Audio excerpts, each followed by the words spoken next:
Krishna.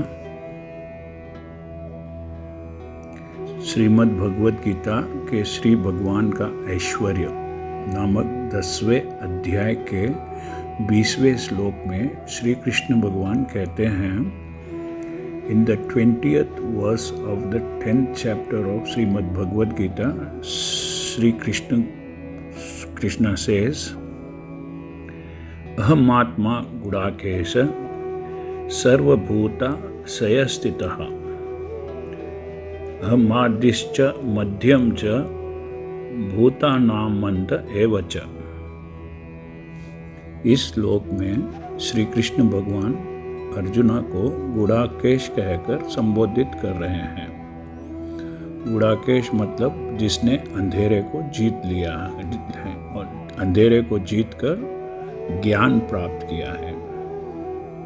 Krishna in this shloka mentions Arjuna as Gudakesh, which also means the one who has conquered darkness of ignorance and attained knowledge। जो भी व्यक्ति अंधकार में डूबा रहता है, अज्ञान में डूबा रहता है, उसे कृष्ण को समझना और जानना बहुत ही कठिन और मुश्किल होता है।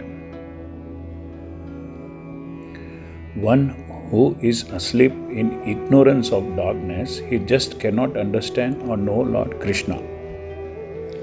क्योंकि अर्जुना ने अज्ञान रूपी अंधकार को जीत लिया है, इसलिए वह श्री कृष्ण भगवान को अच्छी तरह से जान गया है। वो जान गया है कि श्री कृष्ण भगवान है, Shri Krishna supreme personality of God head है, ये अर्जुना जान गया है। इस श्लोक में श्री कृष्ण कह रहे हैं कि वे हर एक जीव, चाहे वह इंसान हो, पशु हो या पक्षी हो, सभी के हृदय में परमात्मा के रूप में विराजमान है। परमात्मा का मतलब है परब्रह्म, प्राइम सोल, सर्वोच्च आत्मा। श्री कृष्ण कहते हैं कि मैं हर एक जीव का आदि, मध्य और अंत हूँ। Krishna says he is the beginning, middle and end of everybody. क्योंकि सब श्री कृष्ण से उत्पन्न हुआ है, इसलिए वे सभी जीवों के आदि मीन्स बिगिनिंग है, शुरुआत है।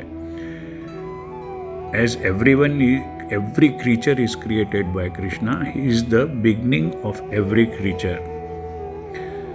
हर एक जिंदगी जो जीवित है वो कृष्णा की ऊर्जा से चलती है, इसलिए कृष्णा सबके मध्य है। All life that exists in creation is sustained by the energy of Krishna, and so Krishna is the middle of every living being।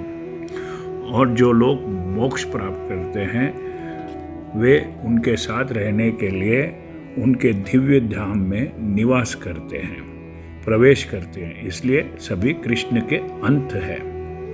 Those who attain liberation, salvation, go to the divine abode of Shri Krishna to live eternally with him। Hence, Krishna is also the end of all living beings।